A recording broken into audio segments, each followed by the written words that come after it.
গত ৩ মাস হয়ে গেছে একটি ডাকসু নির্বাচন হয়েছে, কিন্তু যে আমাদের সেই মেডিকেল সেন্টার আগেও যেমন ছিল এখনো তেমন আছে। যারা অসুস্থ বোধ করবে তারা যদি আমাদের কমল মেডিকেল পেজে যোগাযোগ করে, সেই ক্ষেত্রে উইদাউট ডেলিভারি চার্জ আমরা তাদের প্রয়োজনীয় ওষুধ তাদের রুমে কিন্তু পৌঁছে দিয়ে থাকি। যেহেতু আমি ছাত্র রাজনীতির সাথে জড়িত ছিলাম, আমি যখন মাস্টার্সে অর্থাৎ ২৪ সালে আমি কিন্তু হলে উঠতে পারি। হলে উঠে আমি অনুভব করলাম যে আমাদের হলে কোনো ফার্মেসি নেই।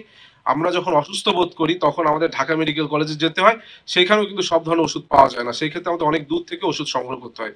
সেখান থেকে আমি ভাবলাম, যেহেতু আমরা রাজনীতি করি, আমাদের একটা বড় কর্মী বাহিনী আছে, সুতরাং আমরা এই কর্মী বাহিনীকে ইউটিলাইজ করতে পারি কিভাবে?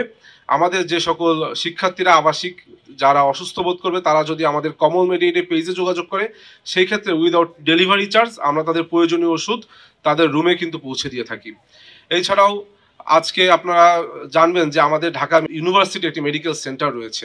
যে মেডিকেল সেন্টারটি আমরা দেখেছি ২০২৪ সালের আগেও যেমন ছিল, এই মুহূর্তেও কিন্তু তেমন। সেখানে কিন্তু সেরকম কোনো বিশেষজ্ঞ ডক্টর নেই, এবং যে রোগের জন্যই যাই, হাসান আব্দুল্লাহ ভাই বললেন একটা প্যারাসিটামল ধরিয়ে দেই। তখন আমি ভাবলাম, যেহেতু আমরা এই জাতীয়তাবাদী আদর্শের সাথে জড়িত এবং আমাদের অনেক চিকিৎসকগণ রয়েছেন যারা আমাদের আদর্শের সাথে জড়িত, তখন আমি আমার এই সকল চিকিৎসকগণের সাথে যোগাযোগ করলাম যে আপনারা আমাদের ঢাকা বিশ্ববিদ্যালয়ের শিক্ষার্থীদের পাশে এগিয়ে আসুন। কেননা আমাদের ঢাকা বিশ্ববিদ্যালয়ের অধিকাংশ আমরা যারা শিক্ষার্থী, আমরা মফস্বল শহর থেকে এসেছি।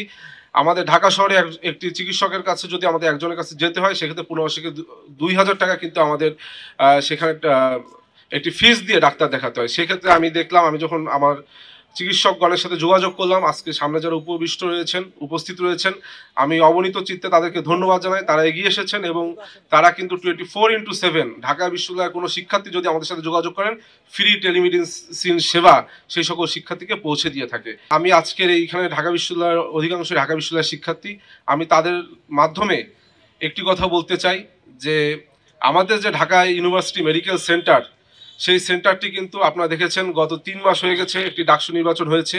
সেই ডাকসু নির্বাচনের প্রক্রিয়া নিয়ে আমাদের অনেক প্রশ্ন রয়েছে, সেটা আরেকটা দিক।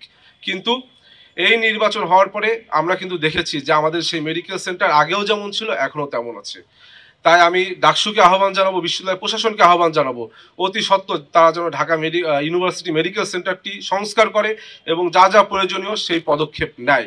আমরা ঢাকা বিশ্ববিদ্যালয়ের শিক্ষার্থীরা ২০২৪ জুলাই আগস্ট গণঅভ্যুত্থানের পর শুধুমাত্র বিভিন্ন রাজনৈতিক প্রেস রিলিজ দেওয়ার জন্য কিন্তু আমরা ডাকসু নির্বাচন চেয়েছিলাম না।